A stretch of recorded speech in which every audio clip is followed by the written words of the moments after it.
So you guys have fill-in notes on the invaders, specifically the Vikings, the Magyars, and the Muslims. We're going to talk more about them at length, but this is the last thing at the end of chapter 7, section 1. So I'm going to go ahead and go over this with you guys. So there was relative peace Charlemagne brought to Western Europe, did not last long. Even before he died, invaders had begun nibbling at the edges of his empire. Of all the invaders, the fiercest were the Vikings. So Charlemagne, he brought a lot of stability to Western Europe, but there were like fringe groups of people that were invading the outskirts of his empire, and they were real big challenges to Charlemagne. The fiercest were the Vikings. Okay, so the Vikings come from Northern Europe. They live in Scandinavia. Scandinavia is Sweden, Norway, Finland, and Denmark. Their society was very rural and based on agriculture and farming. A lot of them worked as fishermen or fishers, and they worked in farms. Okay, but the sea provided plenty of fish, so they were very successful at fishing and all kinds of you know, economy based around water, so trading, fishing, etc. But their soil was not good for farming. It wasn't fertile. They didn't get tons of sunlight because of their proximity in the northern hemisphere. So farmers had trouble growing enough grain. So food shortages were a common problem in Viking society.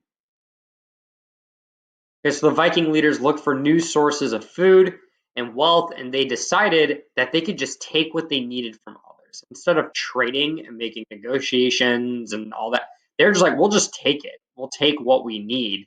So the Vikings started raiding other parts of Europe to acquire the resources either that they could use for money, that they could sell for money, or they would just take literally food and what they needed. So the Vikings were superb shipbuilders and they were very good sailors. Their ships were built in a way that was they could withstand the ocean waves, but they could have a crew of 100 people. But then at the same time, their ships were also so nimble that they could travel through the fjords, which are like narrow carved inlets of water inland. And also they could literally like lift the ship up and carry it. So like if they went down a fjord and that fjord ended, they could pick it up and carry it to the next river or stream of water. So their skill at navigation allowed crossing great expanses of ocean. So they were very adept at being able to travel long distances via ship, and this was a big advantage for the Vikings. No other society of people had the skills that they had in this regard. Okay, so the first targets naturally were England, very wealthy place. Northern France, again, another wealthy place, but both very accessible to the Vikings in Northern Europe. So later, the Vikings began raiding places farther from their homeland, and they even went to inland locations like Paris or Aachen, which, if you remember, Aachen was the capital of Charlemagne's empire. So even those inland cities that were very valuable, very wealthy, were threatened by the Vikings. So people lived in fear in Europe. They had no warning that the Vikings were coming. They were very fast moving, so their ships moved very quickly. They approached their target quickly, and they would do it, at all times of the night, any time of the year. They did not care. And the Vikings killed or captured defenders. They took what they could find, and they would sail away. So if they couldn't take it with them, they'd leave it. But if it was something that they could take, and it was valuable, they could make money from it, or they could use it, they took it. So they would literally ransack an entire city and just take gold or valuables or whatever, and then sail away. And before anyone could even like send in the army to get them, they were like really good criminals, right? Like they would like smash and grab, take what they needed, and they dip out before the cops showed up. That's what the Vikings were like. So before these places could send their military guard in to put down the invasion, Vikings were already dipping out. They were already leaving. Okay, so it didn't take them any time at all to be able to raid a place. They're very, very efficient and very good at it. So among the favorite targets of the Vikings were monasteries or churches. The monks at these monasteries were not warriors, so they couldn't defend themselves. They were very easy to plunder, and they had lots of treasures in churches, right? So there would be jeweled crosses, golden candlesticks, all kinds of valuables that were small but very, they were worth a lot. So the Vikings liked attacking churches and monasteries. And the Vikings were not Christians, so they had no problem stealing religious items. They did not feel bad. They had no spiritual obligation to Christianity, so monasteries were their biggest smash and grab target. So not all Vikings who left Scandinavia were raiders.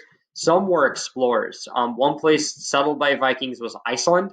They first arrived in Iceland in the late 700s.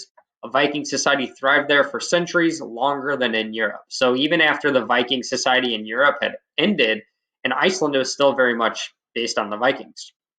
So in 982, Viking explorers reached Greenland, and then 100 years later, Leif Erikson reached North America. Now, if you're any good at math, which I'm not because I'm a social studies teacher, but 100 years after 982 means the year 1082, Leif Erikson discovered North America, what is called Newfoundland.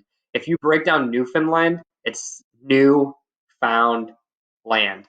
Leif Erikson discovered the Americas first. He discovered it roughly 400 years before Christopher Columbus did. So just, keep that in mind. Maybe when coronavirus is over and you're at B-Dubs and they have those trivia games you play at Buffalo Wild Wings, you'll be able to get that question right. Who first discovered America? Answer's Leif Erikson. Or you know. So the Viking warriors also settled in northern France. They were led by a chief named Rollo. They attacked France many times. The king of France made a deal with Rollo. So he cut a deal with him, stop raids, defend the Frankish lands against other Vikings, and then the king of France gave Rollo more land. So he kind of made Rollo like a lord in the feudal medieval society. He said, listen, I'll hook you up. I'll give you land. I'll give you money if you, in turn, protect me and my kingdom. So Rollo accepted, and this area became known as Normandy, land of Northmen. So Normandy becomes this blend of Vikings and other Western European. Okay, so nomads, Viking terrorized northern and western Europe. The Magyars invaded from the east. So the Magyars were nomads from Central Asia who settled in what is now Hungary. They were fierce warriors like the Vikings, very similar smash and grab tactics, but they weren't sailors. They were skilled riders who would outmaneuver opponents on horseback. So they were like a cavalry. Okay, they planned raids very carefully, attacking smaller settlements, and their goal was to get in and out very quickly before any other forces could show up to put them down. They raided eastern France and Germany, northern Italy, and the Western Byzantine Empire, and eventually they gave up their nomadic ways, but lost battle advantage of running from opposing armies. So once they quit being nomadic and they decided to settle down, they weren't as effective because their whole thing was they could smash and grab and they would be gone before anyone could show up to put their invasion down, and they were gone and no one knew where they would find them because it's not like they lived anywhere, right? They were always just moving around. But once they settled down in the mid-1900s, the German king Otto the Great crushes the Magyar army, ending the raids from the Magyars. Okay, so Muslims, they first come to Europe in large numbers as conquerors in Spain, specifically southern Spain, and then throughout Spain. In the year 711, the Muslim army from North Africa crossed the Strait of Gibraltar and conquered Spain, and it was known as the Great Muslim Invasion of Europe.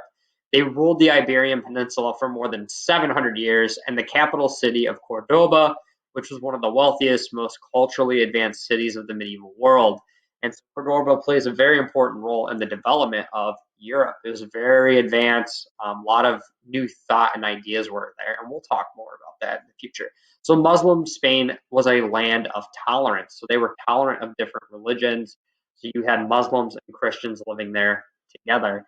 And it's very different from the rest of Europe, where whatever the king was, religion is what the entire group of people in that country practiced. So the idea of tolerance is very interesting. Okay, so 732, Muslims sweep into France, and they're stopped by Charles Martel, which was Charlemagne's grandfather, and we talked about that in the last section of notes. So in the 800s and 900s, Muslim leaders ordered small, fast raids against cities and towns in southern France and Italy. They raided Rome, and they destroyed ancient churches.